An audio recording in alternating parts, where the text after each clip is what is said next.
In today's tutorial, I'm going to show you guys how to enable screenshot access for applications on your Windows 11 laptop, tablet, or desktop computer. So this should hopefully be a pretty straightforward process here, guys. And without further ado, let's go ahead and jump straight into it. So all you have to do is open up the search menu, and you want to type in settings. Best result, should come back with settings. Go ahead and select that.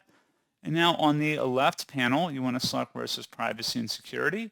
And then on the right side, you want to go down underneath app permissions, and you want to locate where it says screenshot and screen recording. Select that, and then just enable it by toggling this option to the on position to enable screenshots and screen recording access for applications, as well as the drop-down menu. Make sure these are turned on too, and that's all you have to do. So pretty straightforward process, guys, and as always, thank you for watching. I do hope that was able to help you out, and I do look forward to catching you all in the next tutorial. Goodbye.